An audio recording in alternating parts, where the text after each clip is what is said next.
Between you and I, it's all fake, isn't it? So this is called the body slam, is that right, Scott? These people made the big mistake of calling wrestling fake. Number 1, Dana White calls pro wrestling fake. Would it surprise you that Dana White has called pro wrestling fake? The UFC CEO had no qualms about calling professional wrestling fake in 2015 as he was responding to fans complaining about the crazy UFC prices for their pay-per-views. One fan tweeted, "I wish I could watch the Ronda Rousey fight tomorrow night. Vince got you beat there, Dana White. Our pay-per-views are only $9.99. And White said that shit should be $9.99 because it was fake. Now granted, White did follow up by saying that he didn't mean any disrespect to any of the pro wrestlers, but he doubled down. As you can imagine, wrestlers from all walks of life weren't happy about White's response, and various talents such as Austin Aries, Bully Ray, Seth Rollins, and Jeremy Borash called him out. But White never changed his stance. But what's more interesting is that Brock Lesnar was asked about White calling professional wrestling fake, and the former WWE champion agreed with him. Well, of course, Dana, it's fake. Everybody knows that, but it's still the same. You're promoting the same thing we're promoting. Dana White is promoting fights. We're promoting fights. It just so happens that we got a little more longevity out of our fights and out of our fighters because of the circumstances. Now, Lesnar was quite mature with his response, whereas Dana came across as condescending and disrespectful. Wrestling and MMA are completely different. The sport of professional wrestling is a choreographed and predetermined sport where men and women put their bodies on the line on a weekly basis. In some ways, it felt as if White didn't really understand that notion.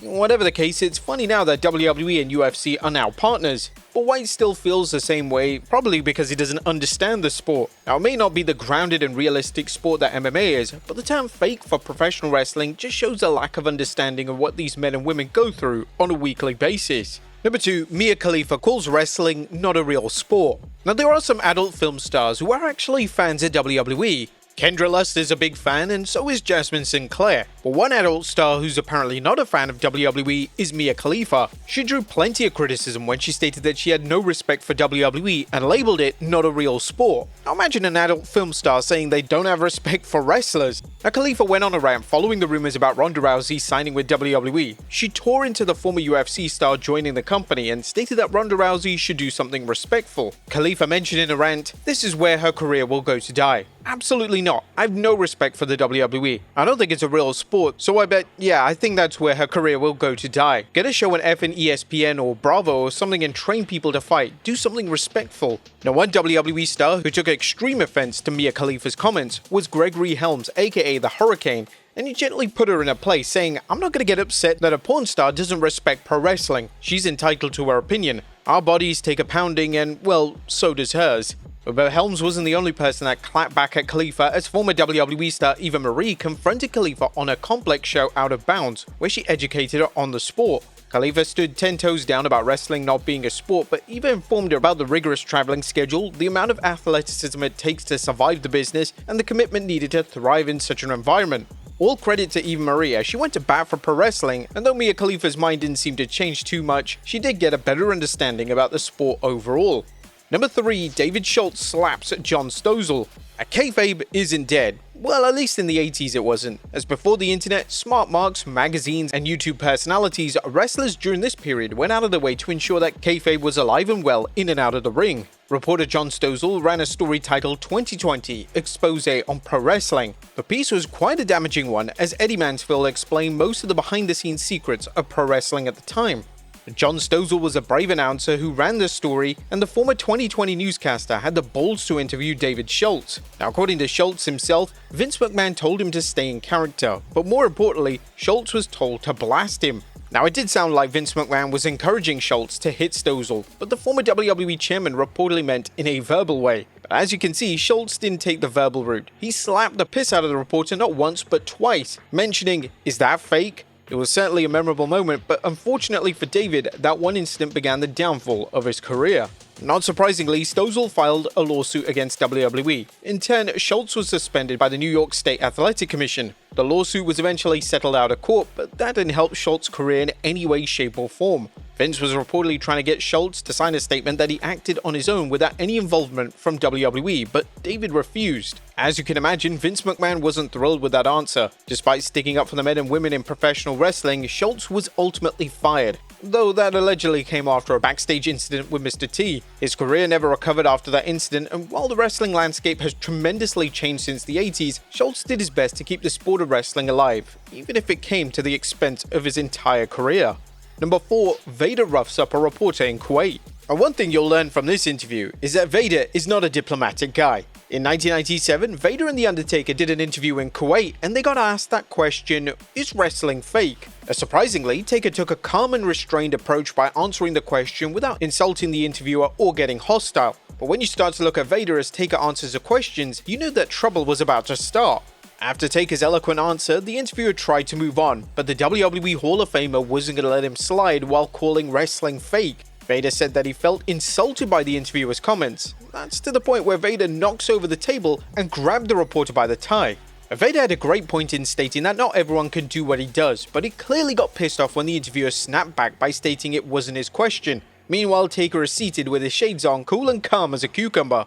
Ultimately, this wasn't a David Schultz moment, as Vader just simply grabbed the guy by the tie and scared him a little, but what Vader's mistake was actually swearing on live television, which is illegal in Kuwait. Vader was then arrested and detained by Kuwait authorities for 2 whole weeks. He was fined about $164 for the incident, but again, whilst Taker looked calm during the interview, he mentioned in an interview with Shaquille Majori that Taker recalled the infamous moment, and apparently he wasn't as calm as he appeared to be during the incident.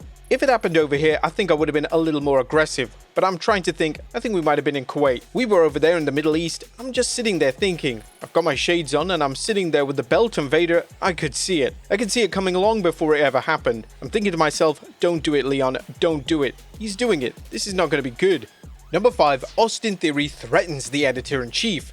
Now, it doesn't matter what year it is, there's always going to be an ignorant interviewer who calls professional wrestling fake. That was the case in 2024 when a smug editor-in-chief named Anthony DeSegli dropped the F-bomb that set Austin Theory off. Austin Theory is a jacked dude, whereas the interviewer looks like a toothpick that Theory could easily snap in half. But Anthony's bravado easily dropped when Theory chastised the editor-in-chief for disrespecting him and threatened to slap Anthony silly. It was a justified reaction as Anthony's comments really came out of nowhere, and he seemed to look down on Theory's profession. But the confrontation itself wasn't long, as a former United States champion wisely walked away to prevent another lawsuit. But at the very least, Austin's reward for standing up for professional wrestling was winning the WWE Tag Team titles.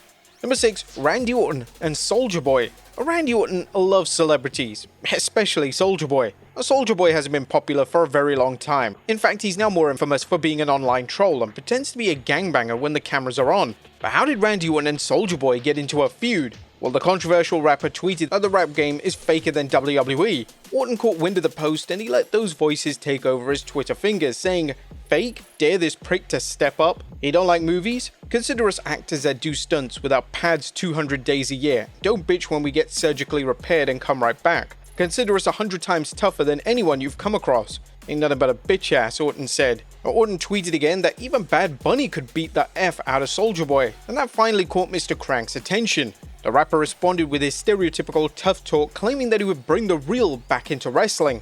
"Do you know who I am? I bring the real to wrestling. Don't play with me, Randy Orton." But that wasn't it, and Soulja Boy doubled down on his statement about pro wrestling being fake. "If you're mad because I spit facts, just say that. What you do is fake, and I stand on that. What I do is real. Come to your world? Huh, welcome to Soulja World." Orton and Soulja Boy went back and forth the entire day. Clearly Orton had the time that day. The former WWE champion eventually challenged Soulja Boy to come to his world, and he accepted, but this beef never went past social media. That's certainly one of the oddest feuds in wrestling, especially since Soulja Boy is one of the fakest rappers in the game. But he got his 15 minutes of fame beefing with Orton, so mission accomplished to him. Number 7, Randy Orton threatens a reporter. And you know who Orton loves more than celebrities? Yeah, interviewers. That was the case during the time when Orton was interviewed by a Mexican reporter in 2009. The interview started off well enough, with the reporter asking him about what he eats for breakfast, but then randomly calls him fragile. This took Orton by surprise and really pissed him off. Randy Orton is a tall man, so the WWE star towered over the Mexican reporter, and it genuinely seemed that Orton was ready to beat him until next Sunday. Orton dared the reporter to call him fragile again, taking his glasses off. The reporter backed off, and so did Orton in a way, though threatening to headbutt someone's teeth through their skull probably kept the reporter up a couple of nights. Number 8, Roddy Piper and Bill Mahair. But Roddy Piper was never afraid to speak his mind. The WWE Hall of Famer certainly did during his appearance with Sting, Bobby the Brain Heenan, and Medusa during an episode of Politically Incorrect.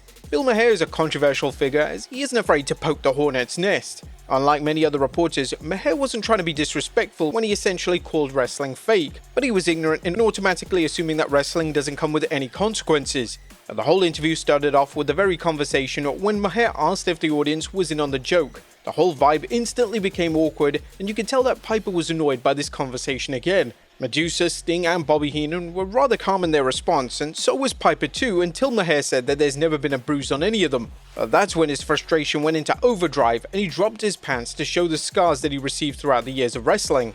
But the line that really stuck was Piper telling Mahair to ask Martha Hart if the business was really just a joke. Now, the interview never reaches Vader levels, as Piper really brought it home nicely when he explained why wrestling isn't fake. This was actually a good conversation, as Mahair was receptive to what the wrestlers were saying and he wasn't trying to be a douche and tear everyone down. As tiring as this conversation was at the time, it was a healthy way to discuss the realness of professional wrestling. Number 9, Giant Hastacks gives a body slam to Jackie Fullerton.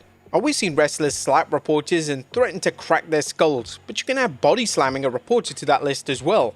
In this case, never ask a wrestler to perform a move on them. Giant Hastacks was on the Northern Irish TV show Good Morning Ulster, hosted by Jackie Fullerton, and the size difference isn't hard to miss. So when Fullerton asked Hastacks to show him a move, Hastacks obliged to the request and gave him the hardest power slam that he could do on the floor. You can tell that Fullerton was the wrestling is fake type, as he stated that he thought that people in the ring were play acting, but it was clear that the reporter was hurt. In fact, Fullerton reportedly broke a couple of ribs. Meanwhile, Hastacks could care less about hurting the poor man. It was a mystery why Hastacks decided to hurt the reporter until 10 years later when the pro wrestler and Fullerton reunited on the Northern Ireland television show. There was definitely some awkwardness between the two, but the interview was rather light-hearted. Hastacks was asked why he hurt Fullerton, and he stated that the reporter was one of the non-believers.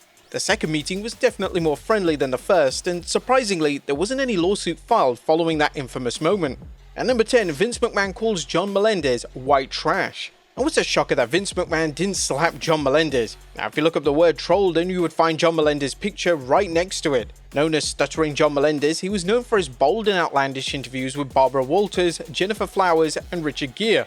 But Melendez finally got the chance to interview Vince McMahon. During the WrestleMania 19 press conference, Melendez asked all kinds of wild questions, such as how much money he has and his feud with Hulk Hogan is fake, like wrestling.